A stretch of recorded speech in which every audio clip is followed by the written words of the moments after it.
یہ جو bed room کی دیوار پر ایم جے کے 2 لفظ لکھے ہوئے آپ کو نظر آ رہے ہیں، اس ایم جے کا مطلب ہے مریم جاوید، محبت کی ایک ایسی داستان جو عبرتناک انجام سے دوچار ہوئی۔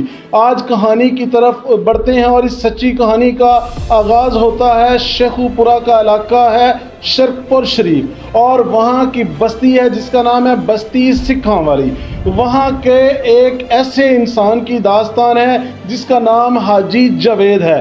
حاجی جاوید جو ہے اس کی شادی مریم سے ہوئی، اور جس کا یہ ورڈ لکھا ہوا ہے ایم جے یعنی مریم جاوید۔ شادی کے بعد یہ حاجی جاوید صاحب اپنی ملازمت کے سلسلے میں روزی روٹی کے چکر میں ملک سے باہر چلے جاتے ہیں۔ یہ انسان 7 سال تک ملک سے باہر جا کے کماتا ہے اور سارے پیسے اپنے گھر میں بھیجتا ہے۔ اب بدقسمتی کی بات کیا ہے کہ ان دونوں کی کوئی اولاد نہیں ہے۔ اب جب اولاد بھی نہیں تھی تو اس کی بیوی اکیلی رہتی تھی، لیکن وہ جو محلہ تھا اس کے اندر یہ حاجی جاوید اور اس کی بیوی مریم کے رشتہ دار رہتے تھے۔ اس وجہ سے ان رشتہ داروں کے درمیان میں ہی اس کا بھی گھر بنا ہوا تھا جہاں مریم اکیلی رہتی تھی۔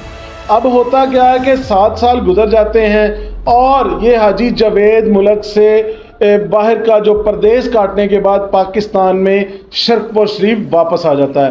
آنے کے بعد سب سے پہلا کام یہ کرتا ہے کہ اس کو اپنے گھر کو تعمیر کرواتا ہے دوبارہ سے اور ڈبل سٹوری بناتا ہے۔ جب ڈبل سٹوری بناتا ہے تو اس کے ذہن میں یہ خیال آتا ہے کہ چلو اس پر کوئی کرایہ دار رکھ لیتے ہیں تو کچھ گزارا ہوتا رہے گا۔ دونوں میاں بیوی رہتے ہیں تو کچھ دن گزرتے ہیں، ایک بندہ آتا ہے جس کا نام علی ہے، اور وہ کہتا ہے کہ حاجی صاحب مجھے مکان کرائے پر چاہیے، اور وہ اپنے ادھر ادھر کے لارے دے کے اس کو مطمئن کر کے چلاک و شیار بندہ ہے، حاجی جاوید کو مطمئن کر دیتا ہے اور اکیلا ہی ان کی چھت پر رہنا شروع کر دیتا ہے۔ اور کچھ دن گزرتے ہیں تو حاجی جاوید کو شک سا گزرتا ہے کہ جیسے گھر کے اندر کچھ غلط ہو رہا ہے۔ تھوڑا سا وہ غور کرتا ہے، تحقیق کرتا ہے، معاملے کے پیچھے پڑتا ہے تو اس کو یہ پتہ چلتا ہے کہ واٹس ایپ کے ذریعے اور فون کے ذریعے اس کی بیوی مریم کا علی کے ساتھ رابطہ ہے۔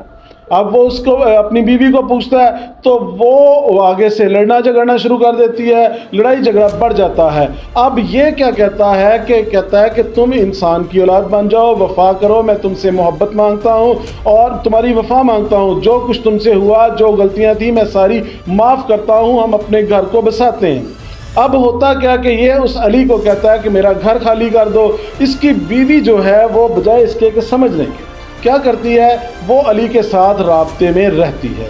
اور کچھ دنوں بعد جب یہ اپنی بات سے نہیں ہٹتے تو حاجی جاوید مشورہ کرتا ہے اور دوسروں کے ساتھ بات کر کے یہ پتہ کرتا ہے کہ اس کا کیا کیا جائے۔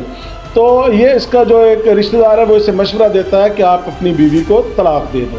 اب یہ طلاق دینے کے لیے تیاریاں کر رہا ہوتا ہے تو بیوی سے بات کرتا ہے، وہ کہتی ہے میں ایسے تمہاری جان نہیں چھوڑوں گی، تمہیں جائیداد میں سے آدھا حصہ مجھے دینا ہوگا، اس کے بغیر اور جتنا پیسہ جو کچھ بھی ہے سب کچھ مجھے ہاف آف دو گے اور اس کے بعد میں تمہاری جان چھوڑوں گی۔ یہ قانونی طور پر اپنی جان چھڑوانے کے لیے مشورے کر رہا ہوتا ہے، ادھر سے بیوی اپنی سازش کر رہی ہوتی ہے اور وہ اپنے آشنا علی کو کہہ دیتی ہے، اور وہ پیسوں کی خاطر علی کو بھی اپنے خامد کو بھی نہیں چھوڑ رہی اور اپنی محبت کو چھوڑ کے اپنے خامد کے ساتھ بھی سنسیئر نہیں ہو رہی۔ اسی دوران میں وہ اپنے آشنا کو بلاتی ہے، وہ اپنے 3 ساتھیوں کے ساتھ آتا ہے اور ان کے گھر میں داخل ہو جاتا ہے۔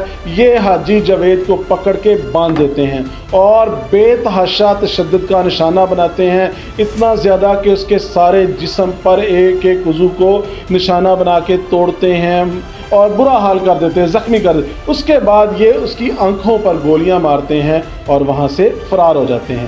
مریم جو ہوتی ہے وہ شور مچا دیتی ہے کہ ہمارے گھر میں چور آ گئے اور میرے خامد کو مار کے چلے گئے۔ 15 پر کال ہوتی ہے، پولیس آ جاتی ہے، پوسٹ مارٹم کے لیے اس کو لے کے جاتے ہیں تو 1122 والے اپنا کام کمپلیٹ کرتے ہیں۔ پولیس کو محلے والے کہتے ہیں کہ یہ سارا جو کریکٹر ہے یا یہ مسئلہ جو ہے اس کی بیوی کے اندر ہے، بیوی میں فالٹ ہے، لیکن پولیس اس وقت اپنے روایتی حربوں کی بجائے ایک بہترین طریقے سے اس کو ڈیل کرتی ہے۔ وہ شروع میں مریم کو کچھ بھی نہیں کہتی، وہ اس کو فری ہینڈ قرار دے دیتی ہے لیکن اس پر نظر رکھتی ہے۔ کچھ دنوں بعد ہی وہ سارے رابطے سامنے آ جاتے ہیں کہ وہ علی کے ساتھ وہ بار بار واٹس ایپ پر اور فون پر رابطے میں ہوتی ہے۔ جب کڑیاں ملائی جاتی ہیں تو پولیس آ کے اس کو گرفتار کر لیتی ہے۔ تھوڑا سا جا کے تفتیش ہوتی ہے تو یہ سارا کچھ وہاں بتا دیتی ہے علی اور اس کے جو ساتھی ہیں وہ بھی گرفتار ہو جاتے ہیں۔ اس وقت یہ گرفتار ہو کے جیل میں جا چکے ہیں حاجی جاوید، جس کو اللہ نے اولاد بھی نہ دی، 7 سال کی محنت کے پیسے بھی برباد ہو گئے اور آخرکار بیوی کی بے وفائی نے اس کو قبرستان بھی پہنچا دیا۔ آپ کیا سمجھتے ہیں کہ شادی کے بعد کسی بھی انسان کو کیا اپنی بیوی کو چھوڑ کے بیرون ملک جانا چاہیے یا نہیں؟ اور کسی کو اجنبی کو، کسی اکیلے بندے کو اپنا گھر کرائے پر دینا چاہیے یا نہیں؟ کمنٹ سیکشن میں اپنی رائے کا اظہار کیجیے گا۔ ملتے ہیں اگلے جرائم اگلی ویڈیو کے ساتھ۔